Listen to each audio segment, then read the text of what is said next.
So hello, thank you for joining.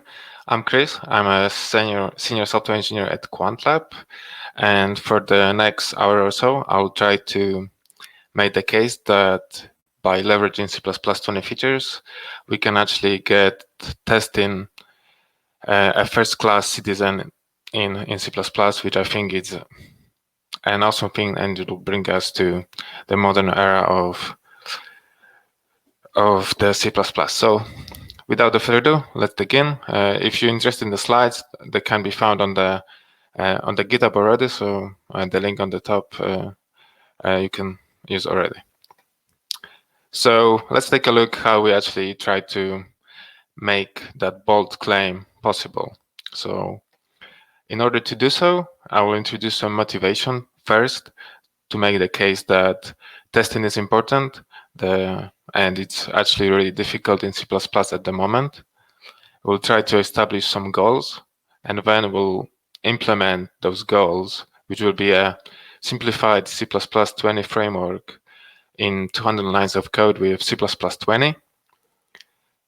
And then, and by doing that, we'll leverage a lot of C++20 features like modules, concepts, source location, and a few others. And then we'll try to push that envelope into a use case, which is a unit testing framework, which just has 2,000 line of code, but it shows how expressive C++20 is and how many features we can actually put into 2 lines of code with C++20. We'll take a look into some benchmarks between different frameworks and why C++20 and especially modules give us some advantage here. And we'll just sum it up at the end. So just to let you know, wherever there is a dark blue background, there's something to remember. It means, there are a lot of slides here, and not all of them are super important to remember, but when there's a dark background on them, there's something which it's worth pointing out and worth remembering out of the doc. And also, since we will have 2 goals established at the motivation, when we achieve one, we'll get the achievement unlock in the green background, just to keep us going. And all the examples have usually the Godbolt link associated on the top, and that's powered by Compiler Explorer, so that if you are interested and you want to check it out, there's always a link provided, and all of the examples are working. So yeah, let's begin then. So what's the motivation? Let's try to get, and about the questions, I'll take them at the end because I have quite a lot of slides and the online setup is quite difficult to deal with. So please remember the slide number, put them on, and I'll try to answer them at the end if time will allow. So moving back to the motivation, let's have a sum function. We just sum the arguments. And how we'll do that in the C++ these days? Since we don't have like first-class citizen testing facilities in C++, we probably would add a main, a simple comment, and an assert. That's the way a lot of, that's what we can do at the moment with the standard C++. Well, that has a lot of problems. We cannot list or run specific tests. There's no useful information provided when the test failed. It's difficult to hard the scale, to integrate, debug, easy to make mistakes using like implicit conversions. It's hard to follow good practices like test-driven development, behavior-driven development, because we don't have any facilities provided, and etc. There's like tons of problems with that. And the reason why we have those problems is because we don't have first-class citizen testing facilities in C++, and that's why we have different solutions, library solutions like Google Test, Boost Test, Catch, Doc Test, and others. All of them have a lot of benefits, and I would really encourage you to use them. But at the moment with C++, they still have problems. And in my opinion, the main problem is that all of them are macro-based, and macros are, in my personal opinion, and probably opinion of a lot of people, they're just evil and they're hard to deal with. I don't want to, start the debate here why macros are bad, but in my opinion, they do not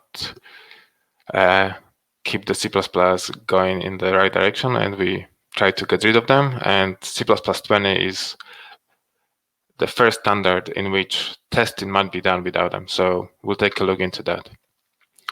They require a lot of boilerplate, and obviously it's kind of generalized approach. Not all the frameworks have the same problems. They might be slow to compile. We'll see that in the benchmarks. They might be hard to integrate, especially if they are libraries. You have to use CMake or Bazel or whatever you have. It sometimes might be difficult, and not all of them are header only or have a module. So we'll see into that as well. And obviously there are different problems, but that's the main which I try to tackle in this talk. So what about the future of C++20? That's the talk. What the talk is about, what the claim. No macros. That's the first claim and the main important claim that with C++20 we can do testing without macros. With the minimal boilerplate, which means that there's not a lot of to write to just start with testing. No much to learn, just a few concepts. Easy integration with modules, just import it. Flexible, scalable, easy to extend, fast to compile, execute. All bold claims which we'll try to implement and show that it's actually possible with C++20, which is awesome. So what's the goal? Let's go back to the sum function and let's see what we can do with it. The goal is to implement a simple C++20 framework, which will allow us to do the following. Import the framework, start with the main, implement a simple test with string-like literals in order to describe the test, and just have a lambda in which we can do the expectations.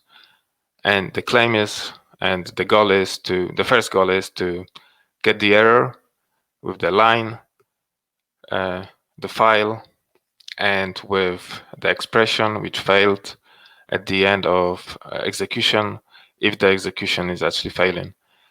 So that's the first goal, and all of that without macros. The second goal is as well, as a follow-up, to do the test suite, in which we can categorize some tests, and we use expect here instead of just the comparison. So the first goal is to have as little boilerplate as possible to test. So we can see on line 5 on the second code that sum equals 42 underscore I. Underscore I is a UDL for avoiding implicit conversions.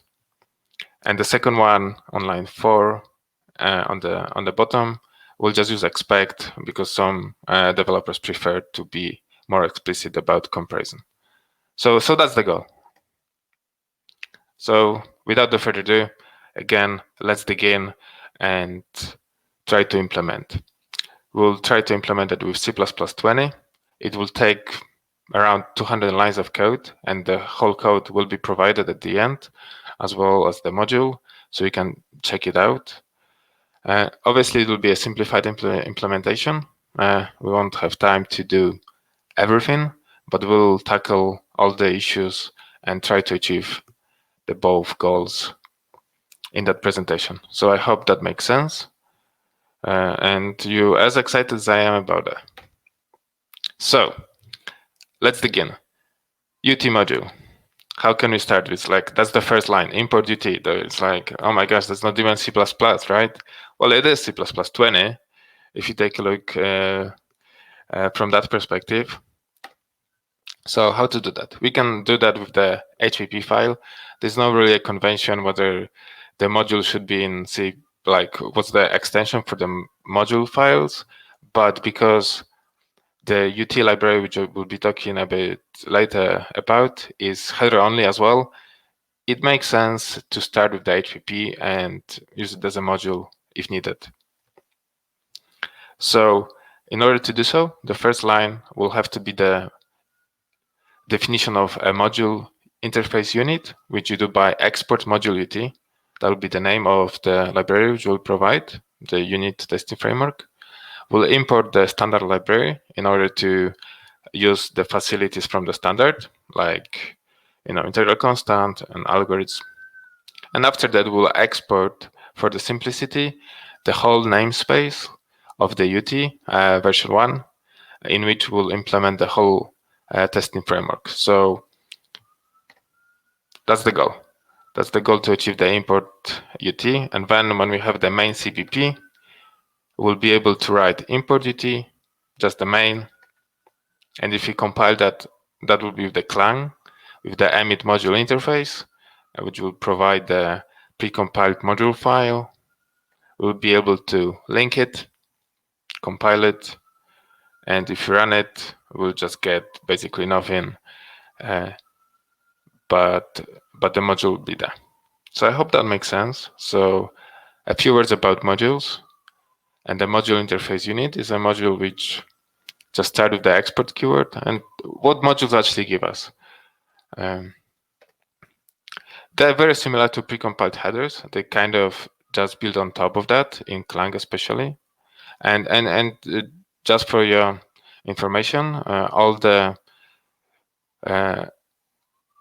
information here is taken from the draft, so you can click on the draft module on the top if you desire to read about modules, and that's the first blue background. So something to remember, that modules are C++20, and they're important because the main difference between the precompiled headers and the modules is the fact that you can hide things from the modules which you cannot do in the precompiled headers.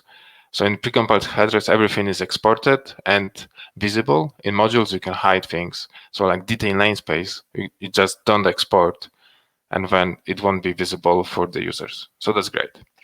And also, they are much faster to compile across different translation units because of the precompiled headers and things like that.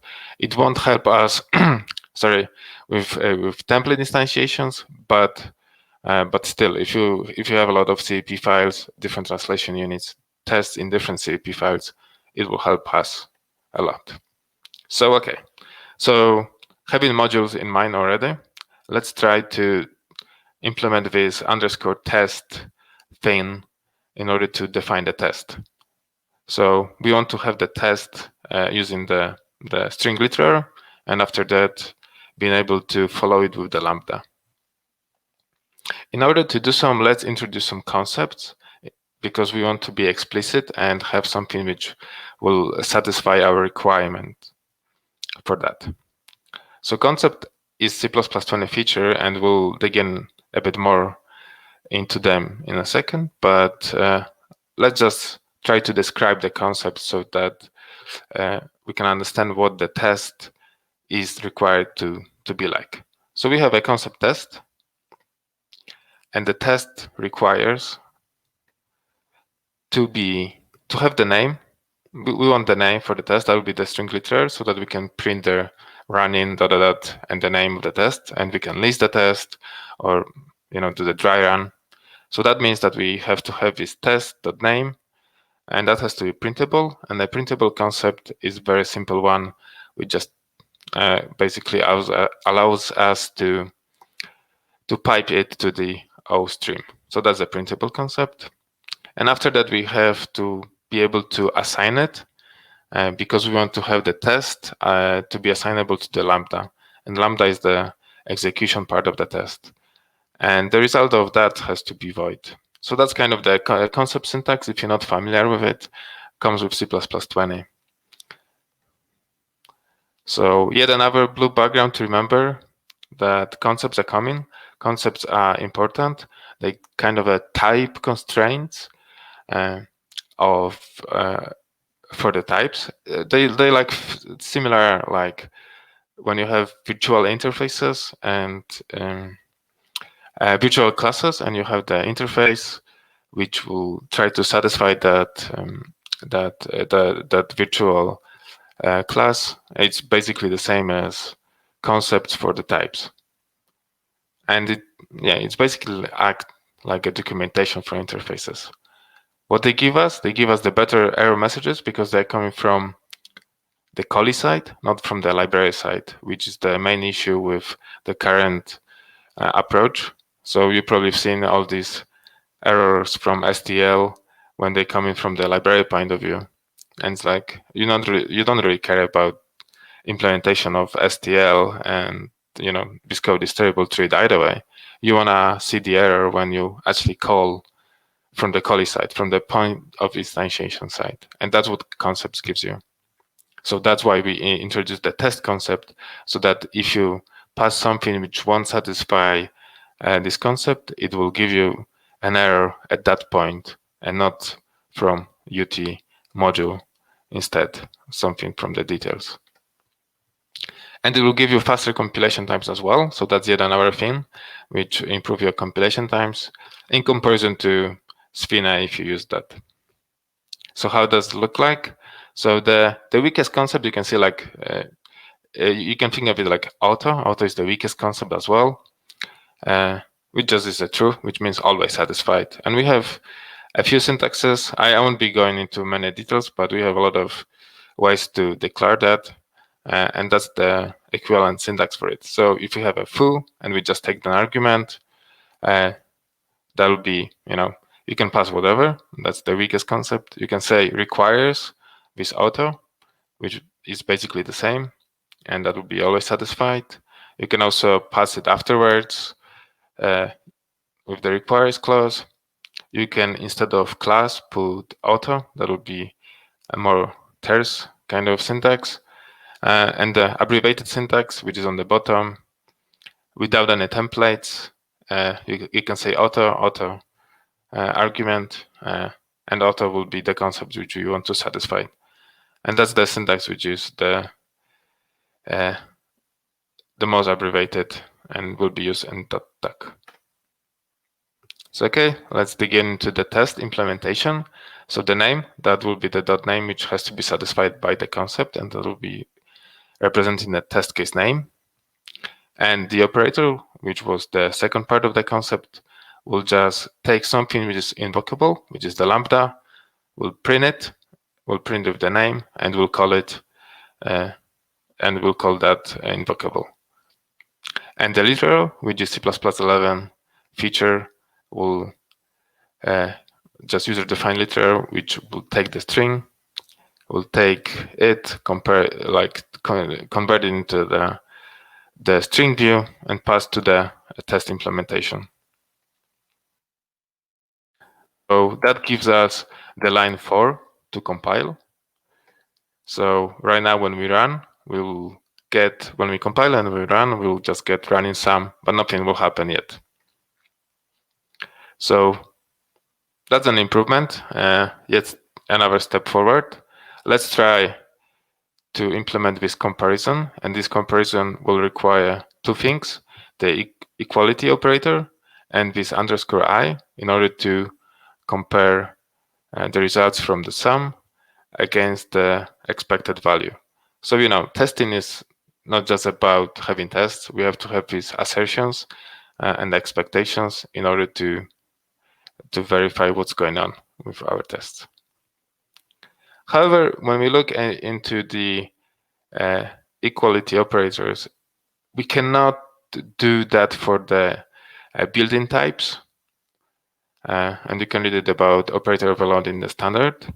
What does mean is that we cannot do that. So if you have an operator for end and end, that just won't work. You cannot do that. That will give you an error message that the operator equals must at least have one parameter of class or enumeration. And that's why we use _I as well.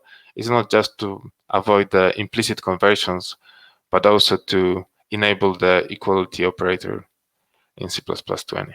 So we can do that. So for example, operator equal with the integral constant will just work as expected, and it might be overloaded.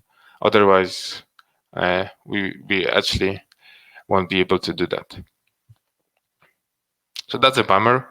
That's the C++, but we have to deal with that.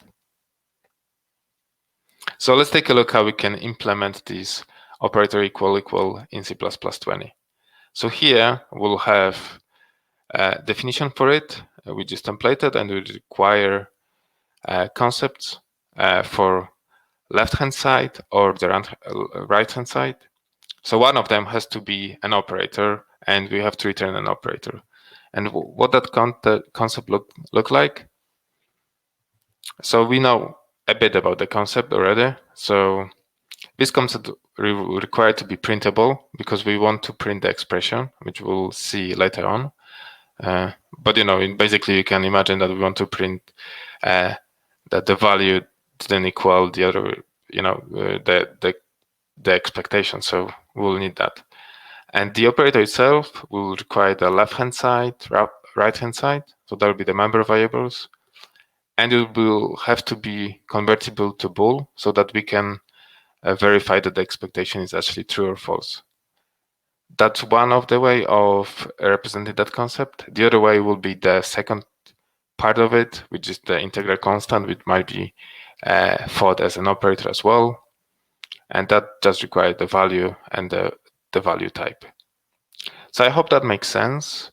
We'll dig into more into that in the future, so stay tuned if that doesn't make sense at the moment. But the idea here is that we have to overload the operator equal equal with something, and this something is the equal class, which just takes those two things, which is the left-hand side part and right-hand side part, which we'll compare. So how we can implement that? So here we'll take a look into implementation of equal operator. As pointed out, it will take two things. And notice on the bottom, we'll use C++20, C++17 feature, which is the deduction guide for the equality, so that we don't have to write the constructor. And we can avoid angle brackets whilst doing that. A cool feature, if you don't know about it, take a look. It's an important simplification to avoid angle brackets, not to specify the types. So it has two members, as pointed out by the concept, which we have to store. And in the destructor, which will be obviously no except, we'll just verify whether the expression is satisfied. If it's not satisfied, we'll show some error. And why we have to do that in the destructor? Because we don't have this expect in the first goal. We just do the equality comparison of two left-hand side and right-hand side operators. And when this, equality, which will be produced from this equality operator expression, will die, we want to verify the expectation. And if the expectation is not satisfied, we want to print the error. As pointed out by the concept, we have to have the conversion to a boolean in order to know whether this expression is satisfied or not. And that will be done by getting the underlying value from left-hand side and compare it to the right-hand side. You can see the equality conversion use case here. And for the streaming, that was the printable concept. We just want to print it nicely by getting the value, saying equals equals, and getting the value of the second part. So there are some details here, which we'll take a look right now. So what's the error? We pointed out that when the expression is not satisfied, it means that the conversion to Boolean is false. For example, if you compare 3 and 5, that will be false. So then the error will be triggered, and that will go to that function, and that function will just print failed with this expression. And the expression will be printed nicely because we have this printable concept satisfied by our streaming operator, which prints the left-hand side equals equals right-hand side right hand side and the new line. The value itself, the underlying value, will be taken by just getting the value. And since we can have two different operator types, one is the operator itself, because you can make the compound statement, or it will be an integral constant. So if you have the value, we'll take the value. If we don't have the value, we'll just take the operator itself, which means that might be an int, for example. So if you compare int to integral constant, the int won't have the value, we'll go to the else case, otherwise we'll take the underlying value. And that's actually an important feature, which is called design by introspection, popularized by D language and Andrei Alexandrescu. I feel like it's a really powerful feature in C++20 when you combine if-const-expr with concepts.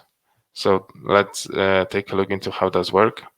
So imagine that you have a foo function, and notice that's a blue background, something to remember.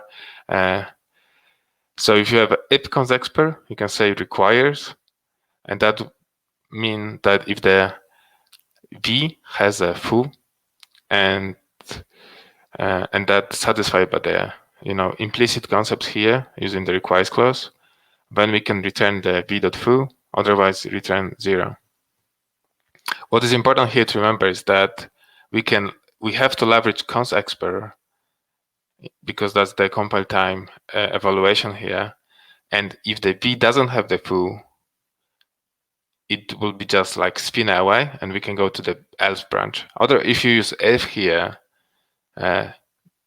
or that wouldn't work. Or if you don't use the requires with concepts, that won't compile either, and you will get a hard compile time error that v doesn't have foo, although you may pass something which doesn't have the foo, or it does. So in order to be able to distinguish those two branches at compile time, you have to do this combination of if-const-expr and requires. So then if you passed foo class, you'll get 42 because it has the foo function, foo member. And if it has the bar, which doesn't have the foo member, it will return 0. So I hope that makes sense. And that's the pattern which is extremely powerful in C++. And take a look into more details if you're interested in design by introspection talk by Andrei Alexandrescu. So let's dig in further. So right now we have these operators equals, but we don't have this underscore I yet. So that's the UDL, user-defined literal. And how can we implement that? With C++20, we have this overload for anything to parse. Basically, we get char ... So we can leverage C++20 immediately at invoke lambdas with this make index sequence and familiar lambdas online on the return statement, in which we'll expand it, and that's just simple calculation of the value. So if you pass 42, what that will do, it will basically evaluate it to 42 as an int, compile time int, integral constant in general. So it will return an integral constant and 42 because the 42 was parsed from the char ... And we can verify that by the static asserts. So that's yet another thing, and I promise that there will be not much more blue backgrounds afterwards, but something to remember for C++20, it's a super powerful feature which is enabled by being able to expand in place lambdas after calling make index sequence.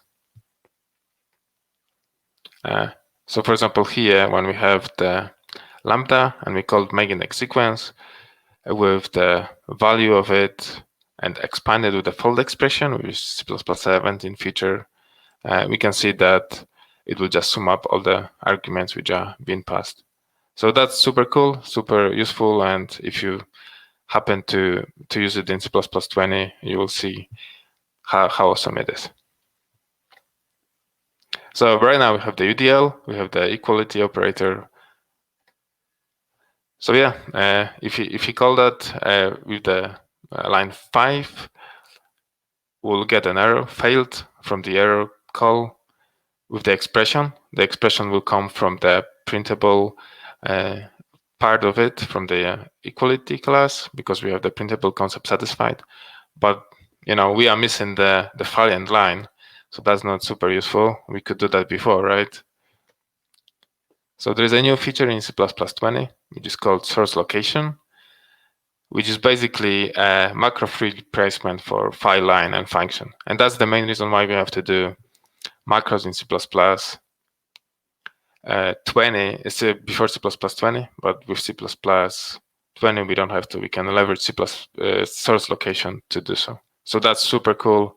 It requires compiler intrinsic to do that, but it's available in all 3 compilers. There is a problem with it though. We cannot, since in order to get the proper source location, we have to do it in the callee side. But operator equal equal cannot have a default argument in C++20 either. So that's kind of a problem. But let's see how can we work around that.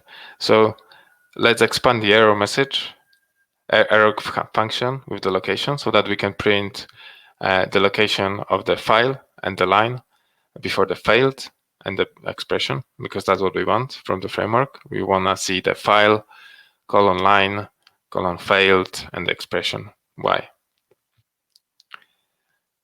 So the first approach, we can put it in the constructor of equality. Seems like a valuable approach. Notice that will be notice the problem here already, that the equality, the source location will be pointing out to the library itself and the line within that library, which we'll see in a sec, which will be the problematic part. And then in the destructor, we'll pass location as an additional parameter. So what will happen when we do that? Well, we'll get UTHPP 128 failed. Well, we didn't want that. We wanted the line 5 of the assertion kind of file here. So that's a bummer as well, but we can work around that. And the workaround for that will be to introduce something like a value location in order to, with the constructor as well. But the difference here, so the value location will be a simple wrapper, object wrapper, which takes the value, which will be the expression, and also stores the source location. But the difference here is that we will change the operator equal equal to have this value location being part of the arguments, which means that the source location will be actually evaluated at callee side. And that's great, because the other side will be the other argument will be the operator, and the value location will be the expression, like equality or integral constant, which will have the source location included in it. And then we just wrap up our equality and pass the location from the value location itself. I hope that makes sense.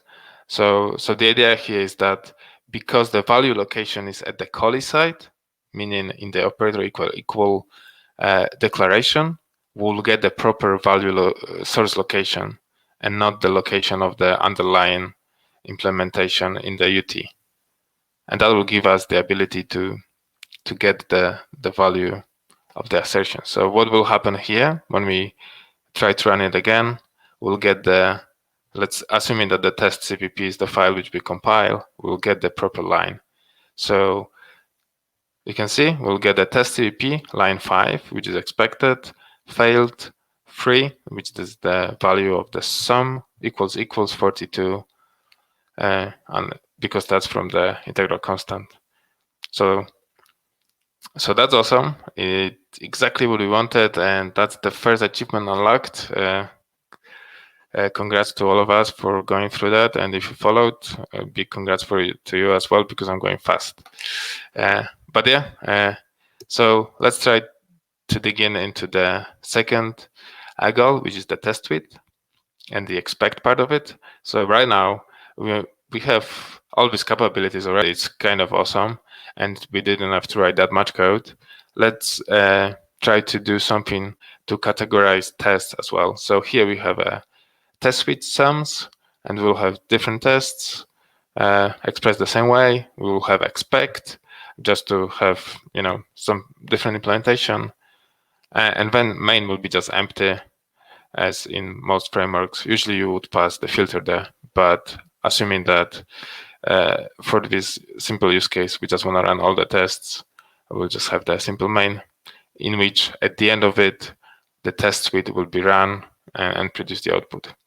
So in order to do so, we'll have to do the expect part, and expect can also have, for example, streaming operator afterwards to get the nice error messages or something, but that's not really that important. In order to implement expect, that's quite easy here, because the source location trick with the value location is not required, because we have a function and we have the callee side. So we can use the location here and leverage that one. And the main part would be the expression. And the expression is something which is convertible to bool, and it's printable. So it's something like A equals B produces an equality operator that's convertible to bool. It's printable. We have source location. We don't have to leverage the destructor. We can just print it here. If the expression is not satisfied, print the error. Error takes the expression and the location, and we just return std error, for example, here, to be able to follow up with the streaming operator. And the equals operator will just be simplified by taking, it will be the same as before, basically. It requires just a concept of operator for one of those sites. One of them might be int, the other cannot be, as we know, because of the C++. So it has to be an operator, like an integral constant or expression. So having that, we can easily write expect as follows, and we'll print the line, file, and also the question mark, which is follow up. So that was quite easy. What about test suite? Suite is even easier to implement. It will be just a struct or a class with a constructor, in which on the when we pass something which is callable, because that's the test suite concept, it just has to be invocable. It has to be lambda, and we'll run and we'll call that lambda, and that lambda will call all the following tests as well, because they are invocable as well. So having that, we can go back to our test suite, and if you leverage that, we'll get the running of all those free tests, because they will be executed at the end of the main. So on line 10, this variable, actually on line 3, on line 7, when we introduce the sums, sorry about that lambda will be executed, and it will be followed by all the execution of the tests. So second achievement unlocked. I hope some of you still followed, because we're going fast. But the case here is that by leveraging C++20, it's super easy to implement all of that. And the lambdas are leveraging a lot for us. So we achieved both the goals by using C++20. C++20 with modules, concepts, source location, and also a few tricks like lambdas, immediately invoked lambdas, and design by introspection. So a few things to remember, but a lot of them are extremely powerful and makes C++20 very expressive and easy to implement features. As I pointed out, it's 200 lines of code to implement all the primitives for UT. So the full implementation might be found on GitHub. So you can take a look. Header-only version, which is also supported, might be found on Godbot. You can check it out. And the module, since on Godbot it's really hard to do modules because you have to compile files, you can check it on Onebox. There'll be a UT module, and you can experiment with it. So that's the motivation for the talk and the goal. Let's see how far we can actually push that envelope if we do that the same in 2,000 lines of code. That was an experiment which I made as a follow-up, to see where we can go with that. How powerful C++20 actually will be if you push that envelope. So let's take a look. So I implemented the UT library, which is a unit testing framework written in C++20. It's, as I pointed out, it compiles and it's supported by the main free, like the main compilers. There are some limitations in MSVC yet because the source location is there, but it's not fully implemented yet. It's coming, but basically everything works. It's a single header, single module, 2,000 lines of code, no external dependencies besides standard C++ library. As pointed out, that import std is the only thing which is required, or a few includes if you use the header. It's macro free. There are no macros inside. There are no macros at all.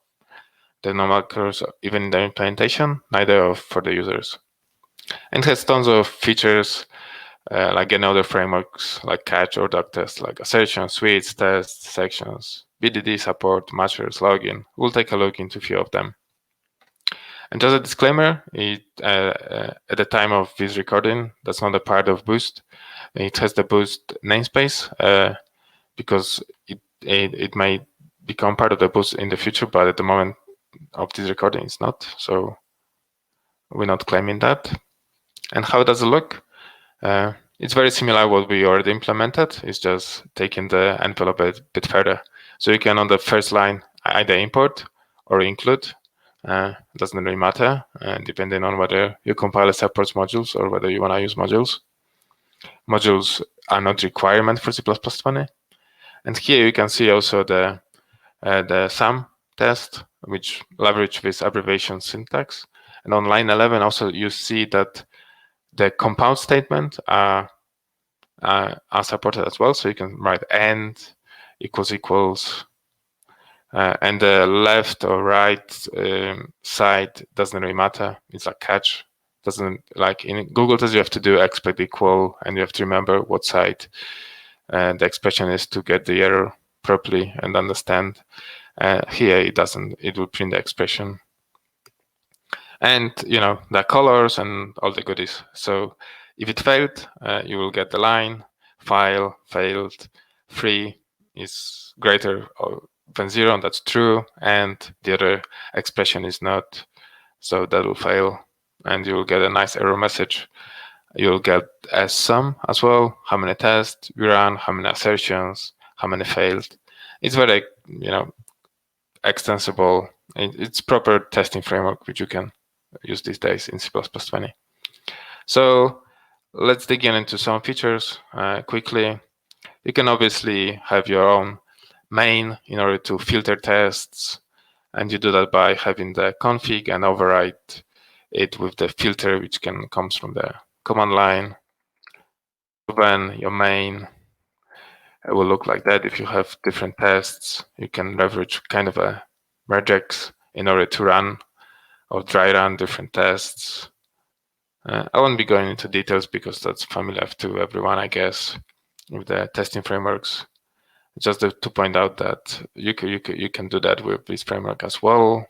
You can use sections, so that is used for distinguish subtests, which is very popular with catch, and you might find it on the second screen in here with the many equal, so many.equal, and you can run any of those lambdas as a tests. So that's pretty cool. You can have tags. You can imagine tags for having a nightly build or tests which are slow.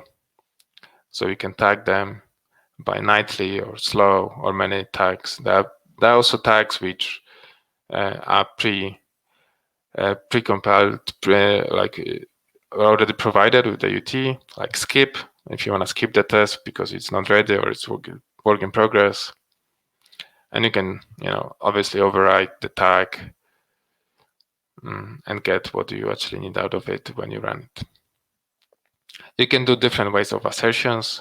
One way is using this abbreviation syntax, which is the main use case in my opinion because it's the less boilerplate to code. But if you don't like it, you can use expect. You can also do the matcher syntax, which is like expect that, and then you don't have to use this underscore I, which is pretty cool in a lot of cases because sometimes that's what you want to do. You have fatal assertions, which are like expect and assert in Google tests or require and check in catch, which means that the follow-up expression or statement or assertion won't be executed. So if you have here a vector and you expect 4 elements, but you get just 3, you should have a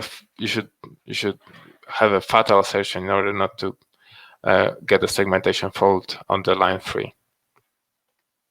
And you can compare obviously floating points with the precision and get all the colors, have the compound statements and all the goodies from having all of that. Just to point out, none of the frameworks actually support compound expressions because of how hard it is to deal with that with the macros. So that's pretty cool. You can also have the streaming operators as well, or login with expect or just log. It's sometimes important to follow up where you are at the test. If you have more complex tests, you can do that. You can have sections, and sections are something which got popularized by using catch. So you have a setup. You don't notice that you don't have to introduce a scope, extract, or whatever. You have a setup which means that that's just the beginning of the test. Setup will be run always, and after that you have a section which might be used with should here. Should resize bigger will be executed after the setup. Expect as well, but the second section will be mutually exclusive with the first section.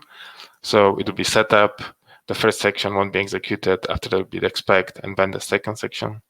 So that's really tears a way of writing tests, and you can have the tear down afterwards to clean up your things.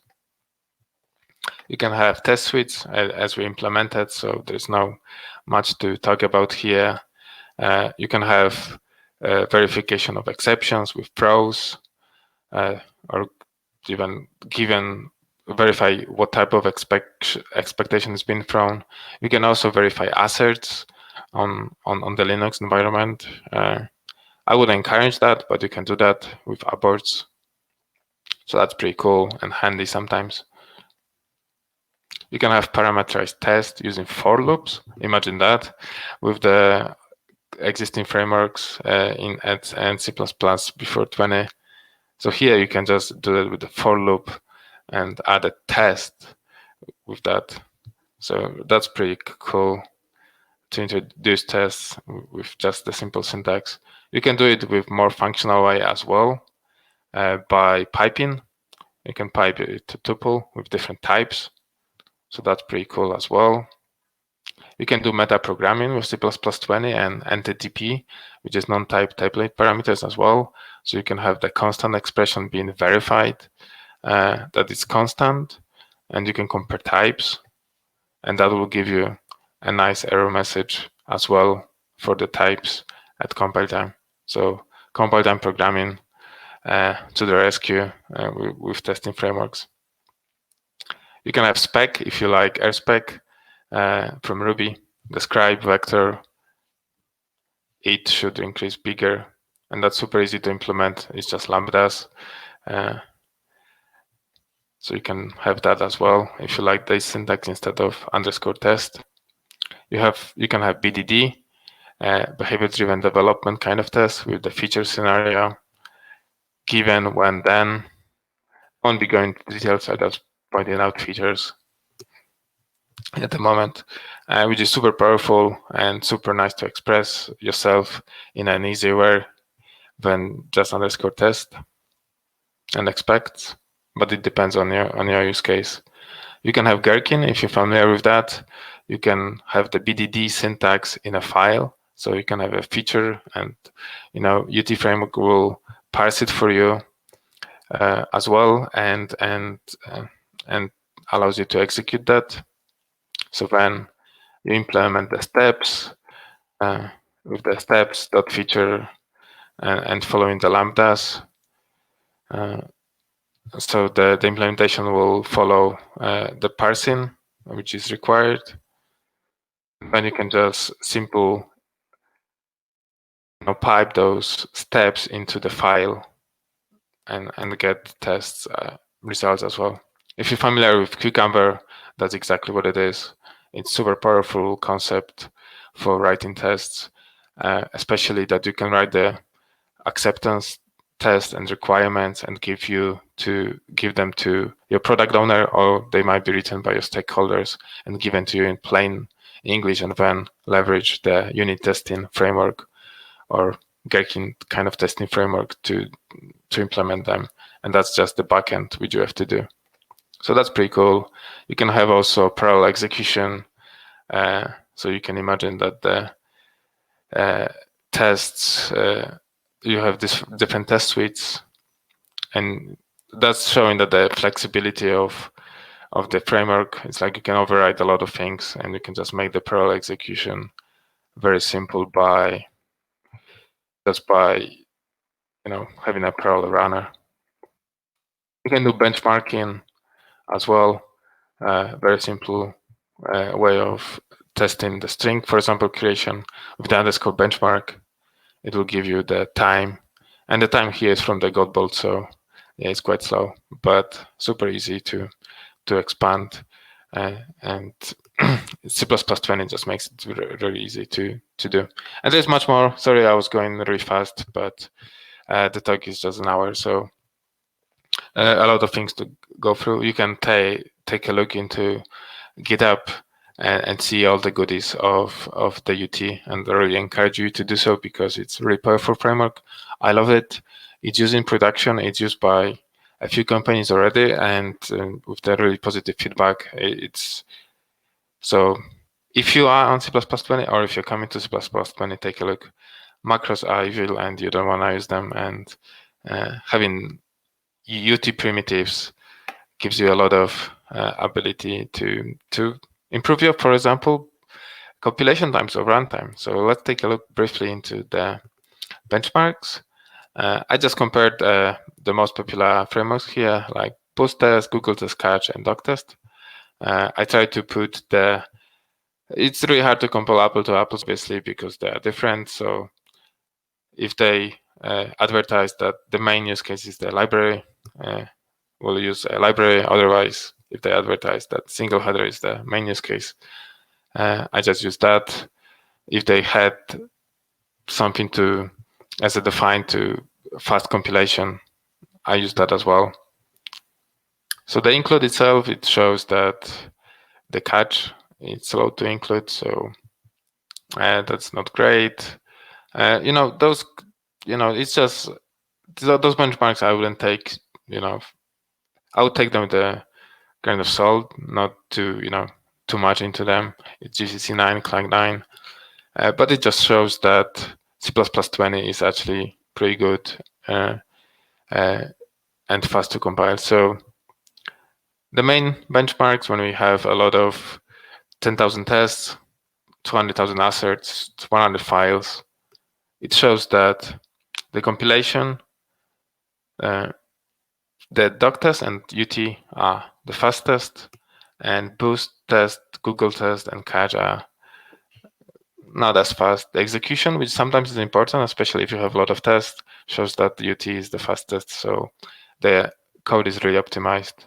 The binary size, which is not that important, also shows that UT is looking good here, so that's promising.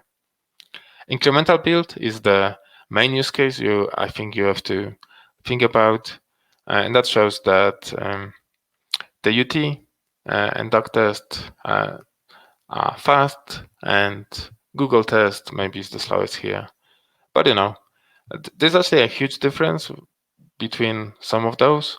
It's like, for example, here, 700 seconds versus 100 seconds sometimes. So, 600 seconds is a lot for your unit testing, which should be immediate.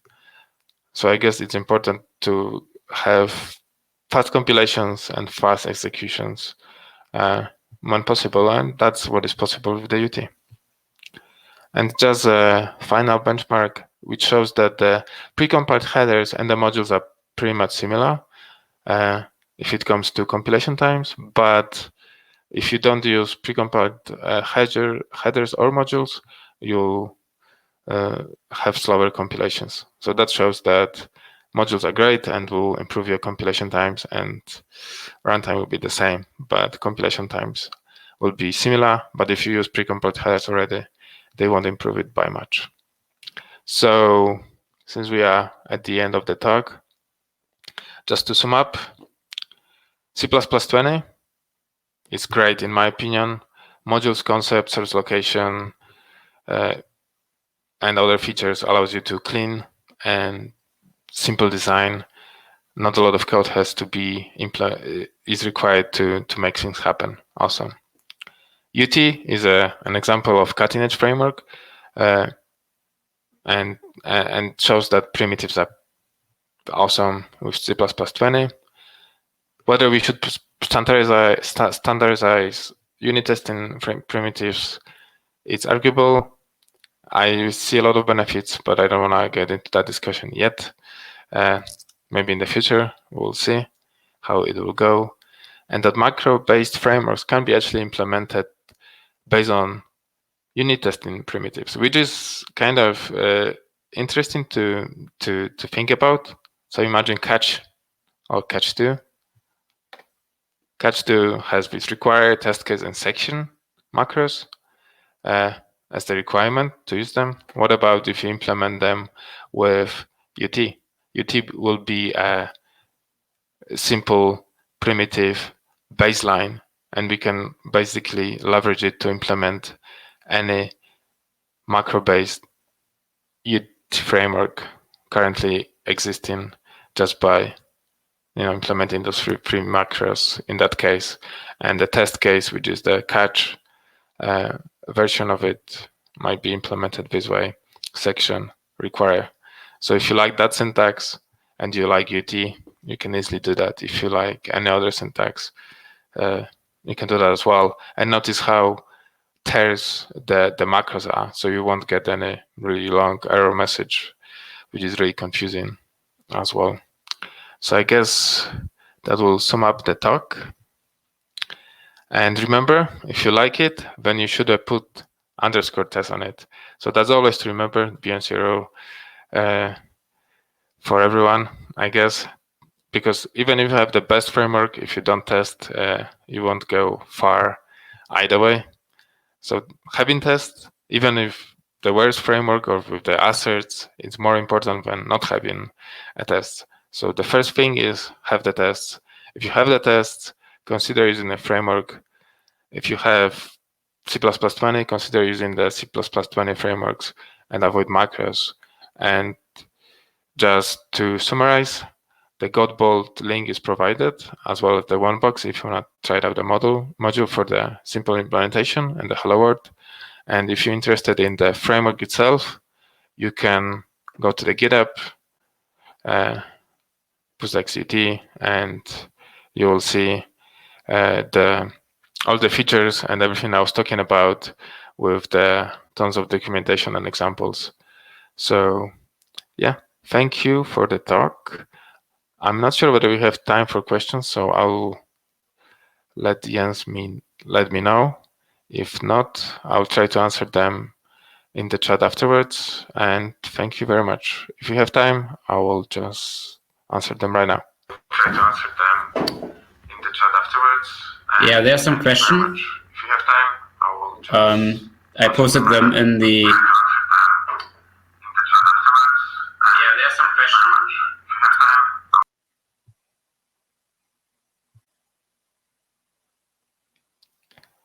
So, okay. So the questions are: one default guide work for equality? Slide 22. No, it won't, because of the initialization with the C++20 dot name dot underscore member variable. It doesn't work with C++ guideline by default. So you have to do the specific one. You cannot use integral constant, right? Well, you can use integral constant. It just has to be produced by the operator, I guess.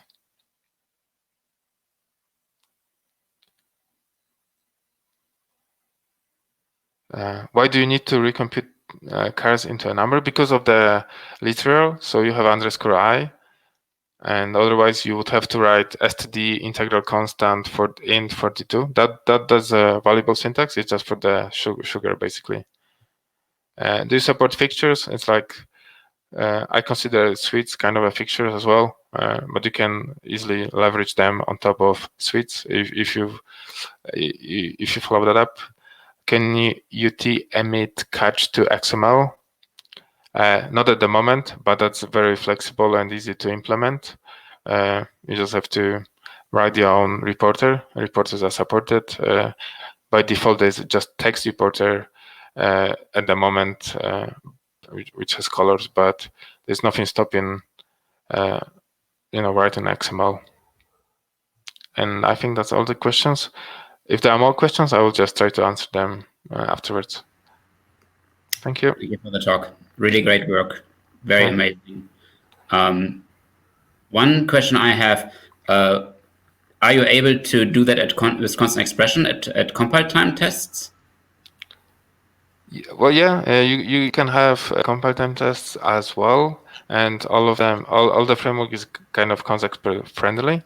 However, mainly you don't want that, because you want to know that the expression has constant will be evaluated at the compile time, but you want to see the runtime errors in order to be able to produce them to XML as asked, so that you can get the output nicely. And if you have compound expressions, you want to see all of them, right? But you can do like static expect and stuff like that as well. Okay, thank you for your talk. Thank you.